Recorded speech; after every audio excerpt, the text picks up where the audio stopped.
자, 안녕하세요.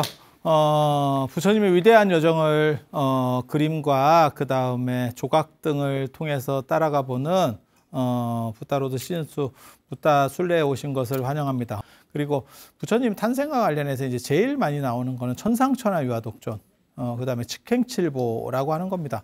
제가 그런 거 가지고 또 다 예전에 소논문들을 다 썼었기 때문에, 학회 논문을 썼었기 때문에 잘 알고 있습니다. 그래서 그 얘기, 여기 이제 사진 보시면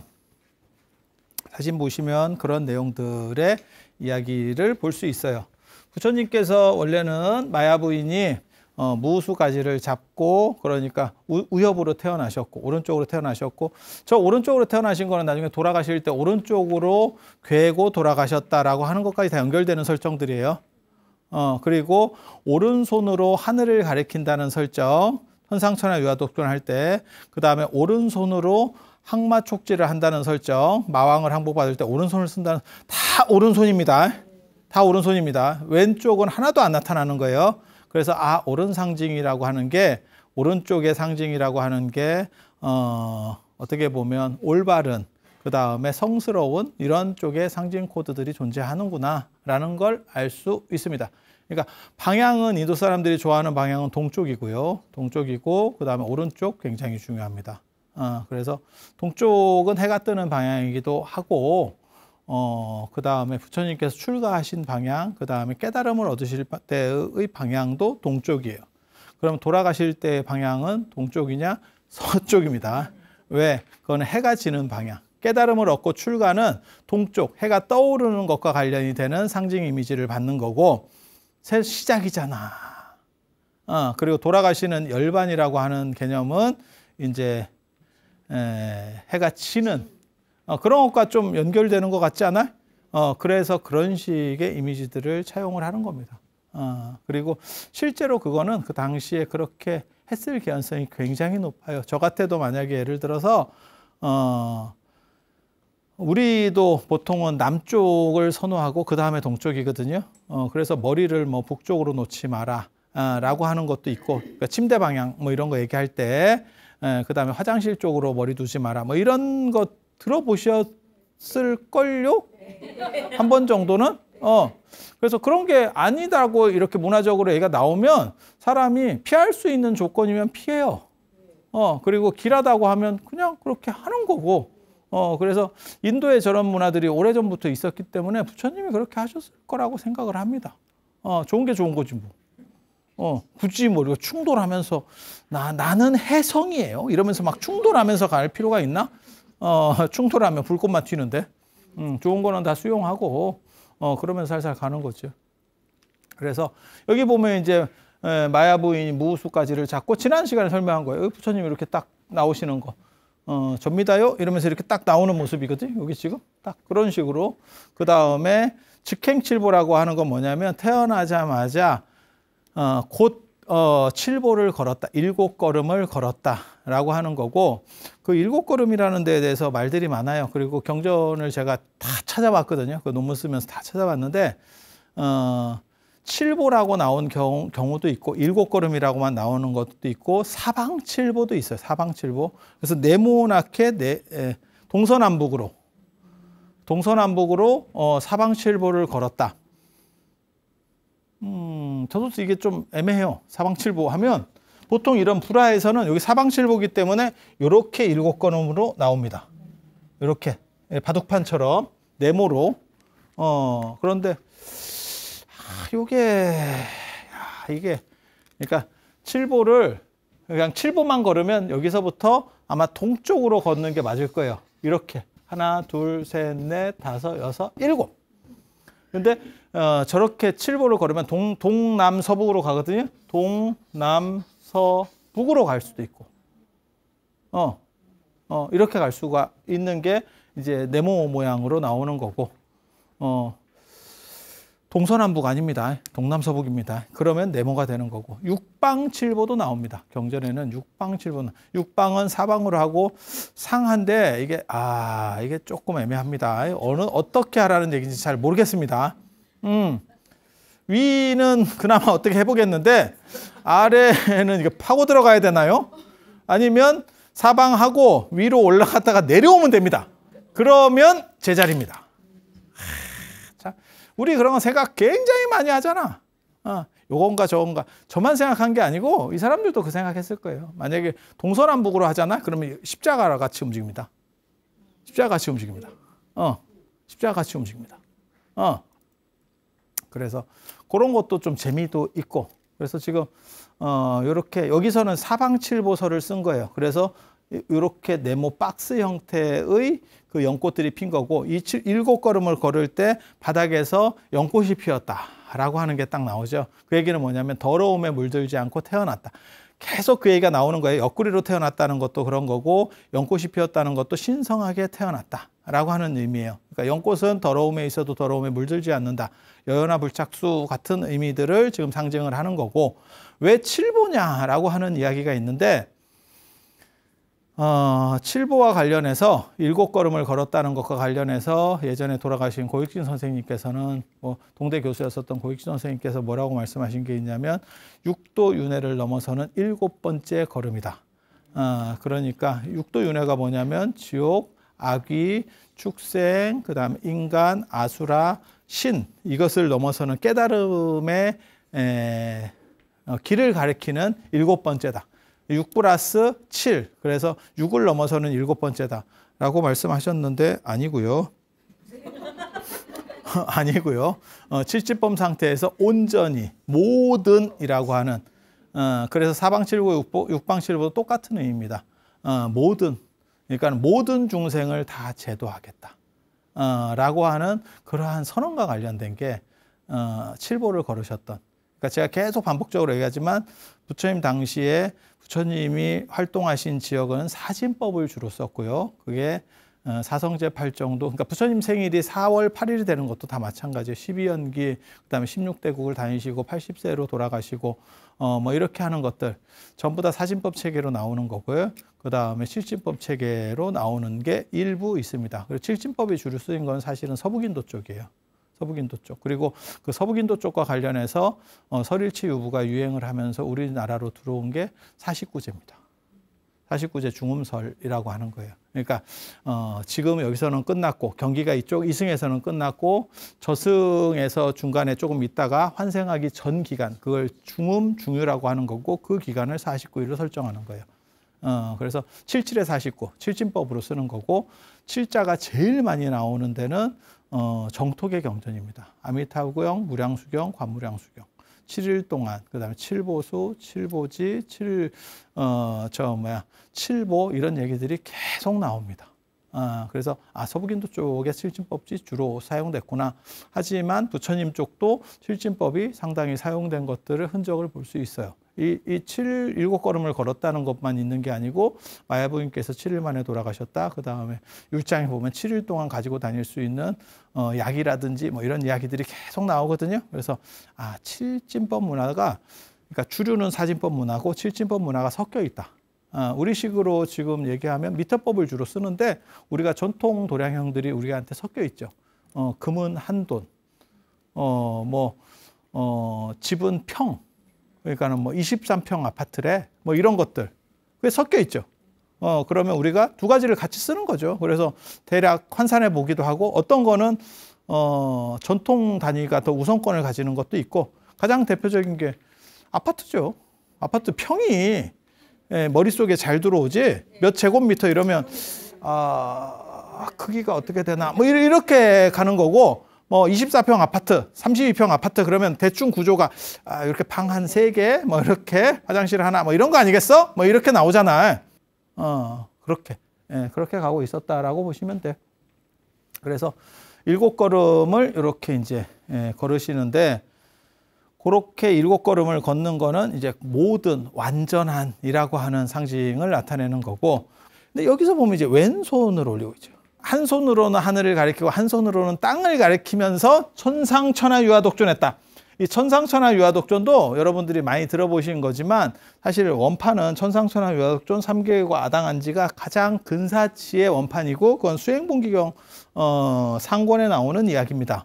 개송들도 약간씩 버전들이 달라. 왜냐하면 번역되는 과정에서, 그 다음에 인도는 땅이 넓기 때문에 동네마다 약간씩 내용들이 약간씩 비슷한데 약간씩 다른 거야.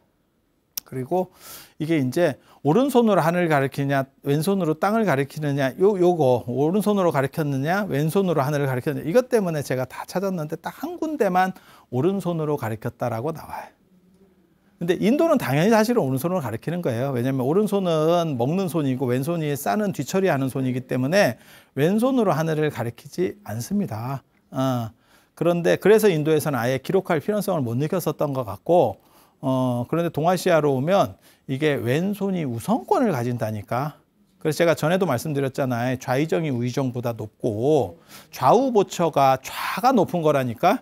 그래서 수인도 그렇게 나오는 거예요. 원래 선정인이라고 하는 게 오른손이 이렇게 위로 올라가는 게 선정인이라니까요. 다음 시간쯤에 되면 제가 농경제 이야기를 하면서 이런 선정인들을 보여드릴 거예요. 그러니까 오른손이 올라가는 게 정상적인 인도식 수인이고 간다라불상이나 이런 데 이게 남아있어요. 다. 왼손이 올라가는 경우는 없습니다. 그런데 중국으로 넘어오면 왼손이 올라갑니다. 왼손이 올라갑니다. 이게 바뀝니다. 오른손이 올라가 있었기 때문에 부처님께서 항마 촉지하실 때 오른손이 이렇게 내려가는 거예요. 이렇게 내려가는 거예요. 우중심의 문화에서 좌중심의 문화로 바뀌면서 혼란들이 나타나기 시작하는 거예요. 그래서 제가 팔상도를 다 뒤져봤더니 오히려 왼손 올린 게 더 많아. 왼손으로 하늘을 가리키는 게 더 많더라고요. 그리고 그게 어느 시점에 특이점이 발생한다라고 보이냐면 저것만 있는 게 아니고 팔상도만 있는 게 아니고 또 뭐가 있냐면 저거 있거든요. 옛날에 관욕을 했었기 때문에 애기 부처님들이 있어. 고려시대 때 부처님도 있고 이렇거든. 그런데 그게 시대가 뒤로 갈수록 왼손으로 올리는 게 더 많아. 하늘을. 빈도수가 더 커져. 처음에는 오른쪽이 많다가 이유는 뭐냐면 중국 문화하고 쉽게 말해서 유교적인 입김이 강해질수록 왼쪽을 올리는 문화들이 점점 빈도수가 높아지는 거예요. 그래서 원래는 오른손으로 이렇게 가리키는 건데 동아시아 문화로 내려오면서 변형되면서 이렇게 바뀌고 있다라고 하는 그래서 이렇게. 그래서 요때 이제 하신 말씀이 7걸음을 걸으면서 천상천하 유아독존이라고 하는 거죠. 천상천하 유아독존. 그래서 그 내용이 뭐냐? 신과 인간들 중에서 두 발 달린 존재들 중에서 최고로 대단한 건 부처님이에요. 라고 하는 뜻이에요. 그리고 그렇게 가는 이유는 뭐냐면 저게 초기부터 나오지는 절대 않았을 거거든요. 나중에 불교가 종교화되는 과정에서 저런 기록들이 들어갔을 건데 그때 누구한테 시달리냐면 유신론주의자들한테 시달립니다. 인도에 3대 신이 있어요. 브라만, 비슈누, 쉬바. 브라만, 이게 창조신이고요. 그 다음에 비슈누,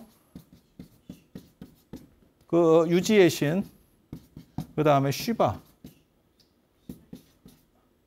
시바. 파괴의 신. 저렇게 있는데 저 중에서 신으로서 존재하는 거는 그렇게 매력적이지 않아. 그래서 인간으로 이렇게 변신해서 내려오는 게 어떻게 보면 비슈누예요. 비슈누. 비슈누가 인간으로 변신해서 내려오는데 그렇게 변신해서 내려오는 게 아바타예요. 그 아바타라라고 하는 거고 거기서 아바타라는 말이 나오는 거야. 아바타 영화 보시면 난데 나를 대신한 무엇 이렇게 되는 거잖아요. 그래서 그런 거고 그냥 인터넷 안에서 나를 상징하는 뭐 캐릭터 뭐 이러면 그 아바타 그렇게 되는 거예요 지금. 그래서 그 인도말인데 인도에는 두 가지의 영웅 신화가 있어요. 그게 라마야라하고 마하바라타입니다. 우리식으로 얘기하면 뭐라고 얘기해야 될지 잘 정확하게 모르겠는데 우리식에는 저런 게 없어요. 그러니까 마치 춘향전, 별주부전, 심청전, 흥부전 뭐 이런 것처럼 굉장히 유행하는 건데 거기에 영웅이 나오는 거야. 그러니까 헤라클레스 신화라고 생각하시면 돼. 그리고 요 주인공이 라마야나에서는 라마가 주인공이고요. 라마 왕자 이야기거든요. 마하바라타에서는 크리슈나라고 하는 신이 주인공입니다. 이 두 사람은 다 이 비슈누 신의 화신입니다. 비슈누 신이 변화한 거예요. 변화한 모습이에요. 아니, 그들은 그렇게 이야기합니다. 그들은 저들은 신이었기 때문에 원래 신이 변신해서 내려오는 거기 때문에 태어날 때부터 완전성을 가지고 있어. 근데 부처님은 35살의 깨달음을 얻던 29살의 깨달음을 얻던 이게 이제 조금 애매한 거지. 그러니까 부처님은 후천적 지위라니까 태어날 때 일반인이야. 그러니까 붓다라고 하는 건 뭐냐면 탄생에서부터 의미를 가지는 게 아니고 이거는 노력해서 얻은 지위잖아. 그러니까 대통령 이런 거라고 똑같은 거지. 신은 그냥 귀족이야. 우리 아버지가 왕이니까 나는 왕자야. 이게 신이야. 신이야. 근데 대통령 안 그러면 뭐 저런 것들은 사실은 내가 노력해서 그 지위를 얻는 거지. 그러니까 대통령 되기 전날까지는 뭡니까? 백성이죠. 그냥 국민이죠. 그래서 부처님은 일반인으로 태어나서 결국은 극기에서 부처님이 되시는 거예요. 그런 부분이 하나 있고 그 다음에 삼계계고라고 하는 것은 3계, 욕계, 색계, 무색계거든요. 욕계, 색계, 무색계. 욕계, 이 욕망의 세계, 그 다음에 색계, 무색계. 이게 다 어떻게 보면 신들의 세계예요. 그리고 욕계 밑에 쪽에 우리 인간 세계가 있다라고 보시면 돼.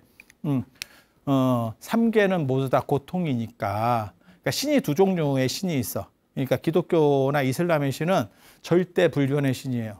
그걸 뭐라고 얘기하냐면 부동의 제일자라고 얘기하는 겁니다. 자기는 움직이지 않는 첫 번째 존재. 그리고 걔는 변화하지도 않아. 그냥 그대로 있는 거야. 그래서 그 논점이 하나가 있고 이런 것도 재밌어. 그래서 그건 절대신이라고 하는 거고 그리스 로마 신화나 그 다음에 인도 신화에서는 상대신이에요. 상대신은 자기들끼리 치고받고 하고 그 다음에 죽어. 오래 시간이 지나면 우리 인간보다 훨씬 더 대단하고 오래 살고 능력이 있지만 죽어. 언젠가는 죽어. 마치 우리가 태양을 보면서 태양은 꺼지지 않아 라고 말하지만 쟤도 죽어. 우주의 시간으로 보면 쟤도 잠깐일걸? 신들도 결국은 우리보다 더 강하지만 결국은 고통으로부터 벗어날 수는 없다. 그들을 모두 다 내가 편안하게 하겠다. 깨달음으로 인도해서 편안하게 해주겠다. 그러니까 어떻게 보면 존재의 해방을 얘기하는 거예요. 예. 해탈 뭐 여러 가지 이야기들이 있지만 저는 뭐라고 생각하냐면 대자유야말로 해탈이다. 위대한 자유. 어디에도 걸림 없는 위대한 자유. 그것이 바로 해탈이다. 라고 생각을 합니다. 그래서 그 천상천하 유아독존 일체계고 아당한지라고 하는 개송을 오른손 왼손으로 이렇게 하늘과 땅을 가리키면서 천상천하를 가리키는 거예요. 신들의 세계와 인간들의 세계에서. 그러니까 두발 달린 짐승 중에서 최고다. 그리고 그 두 발 달린 어떻게 보면 존재들 중에서 최고다. 그리고 그 설정이 귀불 양족존입니다. 귀불 양족 두 발 달린 분 중에서 최고 귀불 양족존이야. 그러니까 이 설정이 거기서까지 계속 연결되는 설정인 거예요. 요게 이제 룸비니. 요즘 룸비니 약간 돈 벌어가지고 참 이렇게 단장을 좀 잘 해놨습니다. 예전에는 그냥 내리자마자 바로 그 마야대비 연못, 그러니까 마야 부인이 뭐 목욕했다라고 하는 그 연못, 그 다음에 마야 부인 그 석가모니 부처님이 탄생하신 그 탄생지로 막바로 가는데 요즘은 저쪽에서 내려가지고 한참 걸어가야 돼. 진짜 얼마 걸어가야 된다고? 한참 걸어가야 돼. 그래서 이렇게 연못 같은 경우도 만들어 놓고 이렇게 이제 조경을 좀 해놓은 거예요. 요즘식으로 치면. 중국도 예전에 소림사 같은 데 가면 그 소림사 바로 입구에 내려가지고 군고구마 사 먹다가 바로 올라갔는데 지금은 막 저 밑에 주차장에서 해서 그 전동차 타고 한참 간다니까. 그래서 이렇게 하면 이제 천상천하 유아독존. 여기 오른손으로 들고 있잖아. 이렇게 딱 들고 있고 요 뒤에 지금 태어나는 장면. 그 다음에 저기 6개 어금니 가진 코끼리. 요게 이제 룸비니의 어떻게 보면 마야대비 사원. 이렇게 해서 여기서 이제 부처님께서 태어나시는 거죠. 그리고 그 옆에 아쇼카 석주가 있습니다. 이 아쇼카 석주. 이 아쇼카 왕이 저기 와서 이제 부처님, 아쇼카 왕이 즉위한 뒤 20년 뒤에 이쪽으로 왔다라고 하는 명문이 새겨져 있어요. 제가 거기 적어놨습니다. 좀 이따 읽어드리려고. 요 안에 부처님께서 태어나신 탄생석이 있습니다. 첫 발을 디딘 데다가 기념으로 놨다는 그 돌이 있습니다. 밤에 저 이제 네팔의 눈탑, 네팔식의 눈탑, 눈이 있다 그래서 눈탑이에요. 눈으로 이렇게 보고 있다, 보고 있다, 쓸데없는 짓 하지 마라, 너 보고 있다, 이렇게, 그리고 코가 이렇게 약간 물음표 같이 생긴. 여기 요 아쇼카 석주, 요 굉장히 중요한 석주입니다. 굉장히 중요한 석주입니다. 요 석주가 룸비니가 언제 발견됐냐면 1896년에 독일 고고학자 포이러라고 하는 사람이 저걸 찾아내면서 그때까지만 해도 부처님이 실존 인물이냐라고 하는 논점들이 굉장히 많았었어요. 인도가 유럽에 알려진 거는 영국 지배 때문에 이제 알려지게 됐고, 그리고 그들의 식민지 지배학이라는 게 있어요. 제가 예전에도 그런 말씀 잠깐 드렸던 것 같은데, 일본이 한국 문화에 대해서 연구하는 이유는 식민지 지배학 때문이다. 식민지 지배학은 뭐냐면 저들이 어떻게 생각하는지를 이해하고 저들의 장단점을 해야 등골을 충돌하지 않고 쪽쪽 빨아먹을 수 있다. 그게 식민지 지배학입니다. 이 이해가 됩니까? 잘못하면 너무 이쪽에서 일방적으로 자기네들 거를 주입하려고 하면 이게 반발이 생겨가지고 효율이 안 나. 아마 지금 현재 대기업들도 뭐 베트남에 진출하고 뭐 중국에 진출하고 그러면 그런 비슷한 행동들을 할 겁니다. 저들은 어떻게 생각하고 저들 노동자들의 생산성을 높이기 위해서는 어떻게 하는 것이 효율적인가? 그러니까 사택을 지어주는 게 좋은가? 학교를 지어주는 게 좋은가? 그게 그들에게 복지뿐만이 아니고 내 생산 효율을 높이고 안정적으로 이직률을 줄이기 위해서. 뭔 뜻인지 아시겠죠? 그런 게 식민지 지배학이라고 하는 거예요. 효율성을 높이는 방식이죠. 그래서 인도적인 것들을 이렇게 검토하다가 부처님에 대해 당연히 알게 된 거고, 그때 유럽 사람들은 저런 사람은 존재할 수 없다. 저렇게 위대한 사람이 있을 수 있냐? 저거는 라마나 크리슈나처럼 신화적인 이야기일 것이다. 라고 생각을 했다가 이게 이제 발견된 거죠. 아쇼카 왕이 만든 석주가 발견되면서 이게 하나가 탁 땅속에서 튀어나오면서 전체 유적이 다다다다다다 나오기 시작하는데, 그거는 현장 스님 덕분입니다. 현장 스님이 대당서역기나 그 다음에 자은전에 내비게이션을 만들어 놨어요. 글로 된 내비게이션. 어느 방향으로 어느 정도를 가면 뭐가 있다, 뭐가 있다, 뭐가 있다, 뭐가 있다, 뭐가 있다. 이래서 하나가 유물이 나오니까 거기서 그걸 기점으로 해서 이렇게 다 찾아갈 수 있는 거죠. 이쪽에 뭐 있다던데, 뭐 있다던데. 고고학자 정도 되면 대충 몰라도 이 정도쯤에 있어요. 그러면 찾아낼 수 있어야 고고학자입니다. 이해가 되시죠? 여러분들 같은 경우는 뭐 그렇게 있어도 그건 네 얘기고 이제 이렇게 가는 거고, 전문적인 그런 전문가라면 찾아야죠. 그걸 못 찾아내서 말이 되나? 그래서 막 다다다다 찾아지기 시작해. 그래서 부처님의 실존이 밝혀지게 되고, 그리고 저희 같이 이제 뭐 인도에 정통하지 않은 사람이 어떻게 인도에 가서 그 사람들에 대비해서 큰 소리를 칠 수 있느냐? 가능하죠. 왜? 1차 자료가 전부 현장 스님 이야기입니다. 현장 스님, 법현 스님, 그 다음에 의정 스님, 뭐 해초 이런 사람들 이야기가 1차 자료예요. 지구들은 기록이 없어. 근데 인도 사람이 한자를 본다라고 생각해봐.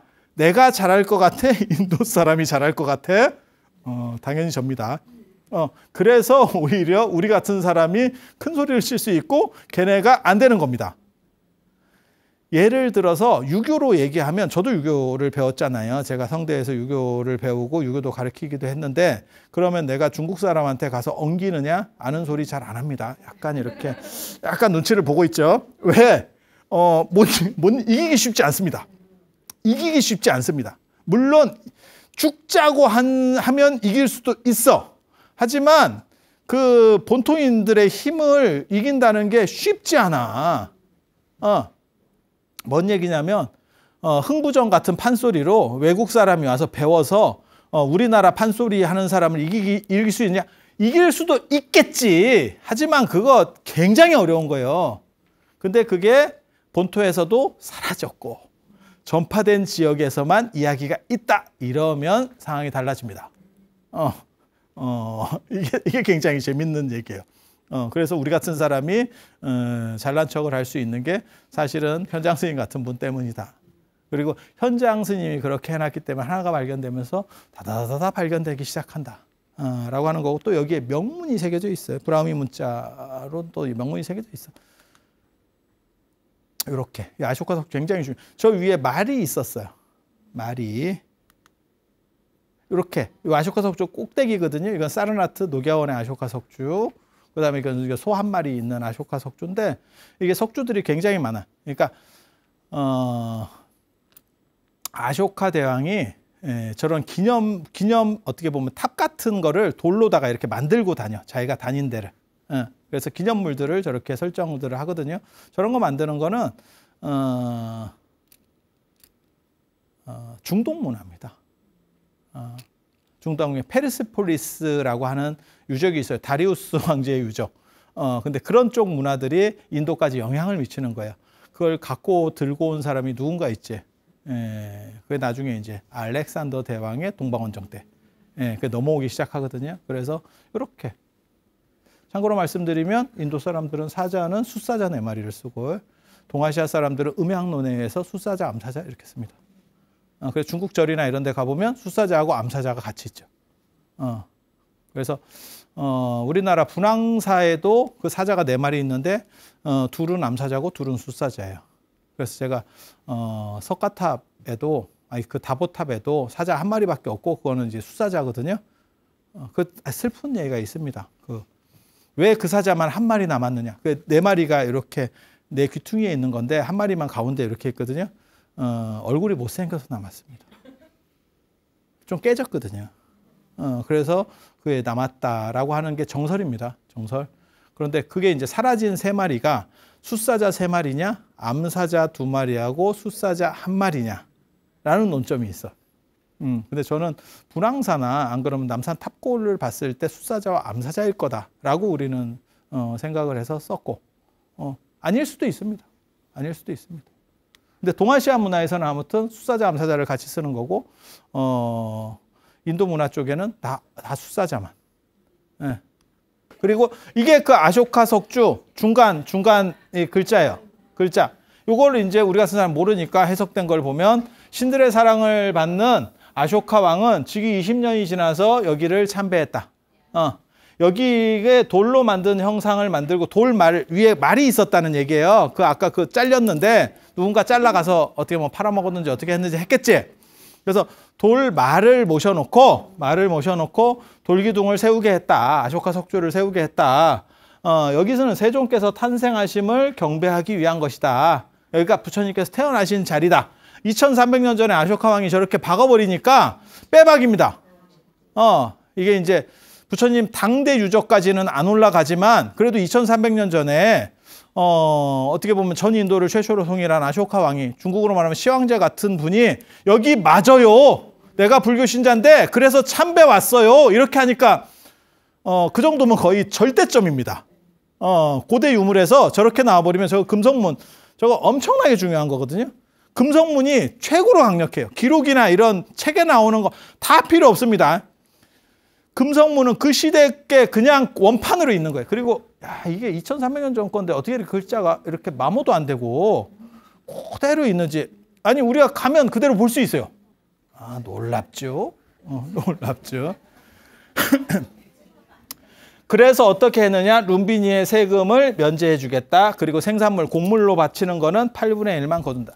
그러니까 부처님을 존경해서 당신이 성지순례를 왔고 그래서 이 동네에 세금을 면제해 주겠다라고 하는 그게 그 절대적 기록이 나와버리니까 경기 끝이죠. 저렇게 나와버리는데 뭐. 그래서 이제 뭐 부처님이 실존 인물이냐 아니냐 하는 얘기는 싹 정리가 되는 거예요. 그래서 글자 이렇게. 잘 안 보일까봐 제가 하나 더 놓은 거예요. 야, 근데 글자가 너무 뚜렷하게 나와.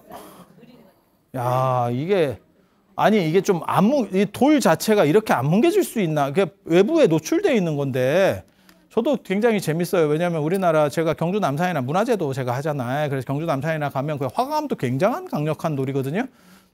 왜 우리는 그리스나 로마처럼 그렇게 조각이 발전하지 못했느냐? 화강암 갖고는 안 돼. 너네도 화강암 한번 써봐라. 그게 그렇게 될 것 같냐? 안 돼, 안 돼. 이게 강도 자체가 달라. 그런데도 불구하고 경주 남산이나 가보면 이렇게 좀 많이 풍화에 의해서 마모가 돼 있는데, 야, 이게 가능한가 싶을 정도로 진짜 대단하죠. 자, 이게 마야 대비 사원. 아까 그 건물 안쪽입니다. 이게 이제 나중에 이슬람이나 이런 사람들이 다 갈아버린 거예요, 앞에를. 그래서 이렇게 보시면 마야 부인이 오른손으로 이렇게 무술을 잡고 여기서 옆으로 이제 태어나는 그 모습을 이렇게 받는 모습을 이렇게 표현한 걸 알 수 있죠. 이게 탄생석이라고 하는 거예요. 부처님께서 첫 발을 디딘 데 기념으로 모셨다는 그 돌이에요. 이걸 발견할 때 이 돌이 왜 나왔는지를 사람들이 잘 몰랐다가 이게 그 기록에 나오는 그 탄생석이구나 라는 걸 알았다는, 그러니까 첫 발을 내딘 그 지점이라는 거예요. 조기를 딱 딛고 7걸음을 걸으면서 천상천하 유아덕존 했다라고 하는, 딱 이렇게. 이게 탄생석으로 추정을 다 하고 그런 식으로 다 이게 일반화돼 있는 얘기예요. 근데 돌 자체가 좀 제가 보기에는 좀 이렇게 뭐 가공된 돌도 아니고 저런 돌을 놓나? 나는 처음 봤을 때 그런 생각을 했는데 그냥 이게 학계의 정설입니다. 그래서 이 바깥쪽에는 마야데이비 연못이라고 이제 뭐 그런 게 있고, 저 룽다 이렇게 바람의 말, 티베트 쪽에 사는 경전색에서 이렇게 놓는 바람의 말들이 있고, 이제 부처님께서 태어나신 데니까 그 옆에 이제 큰 절터들이 있는 거예요. 그래서 승원터들이 이렇게 쭉 있고, 이렇게 다 비슷한 유적입니다. 그리고 여기는 뭐냐면 부처님이 이제 태어나셔가지고 왕궁으로 돌아가시는 대목입니다. 벌써 이제 옷 의관을 단정하게 입고 가마에 이렇게 타고 있습니다. 머리는 두 종류의 종종머리를 하고 있고요. 총각 따았죠, 벌써. 천상천하 유아독존 하고 지금 구룡토사 하신 뒤에 이제 왕궁으로 귀성하는 겁니다. 돌아가시는 겁니다. 딱 이렇게 앉아가지고 단정히 앉았잖아요. 태어나자마자 너무 단정하지 않아? 그래서 일반인하고 다른 부처님인 거예요. 그래서 요렇게 이제 왕궁을 통해서 정반왕한테 이제 보고가 올라가는 거고, 부처님 어디 계십니까? 여기 있습니다. 여기 이렇게 이어서 딱 이렇게 아드님이십니다. 머리에 광배 딱 표현해 놨죠. 우리 아들이 무언가를 이룰 거야. 그래서 이름을 시다르타, 모든 것을 성취하는 사람이다라고 나는 할 거야. 딱 이렇게 얘기합니다. 끝났습니다. 그래서 오늘 이야기는 부처님께서 탄생하셔서 왕궁으로 돌아가시는 거기까지 말씀드리고, 다음 시간에 이제 부처님 어머니 돌아가시는 이야기, 그다음에 부처님 어머니 돌아가셨을 때 어떻게 이제 그 부분을 불교적으로 변증할 것인가, 그 다음에 왕궁에서 부처님은 어떻게 살았는가와 관련된 이야기들 해드릴 수 있도록 하겠습니다. 자, 들어줘서 감사합니다. 감사합니다.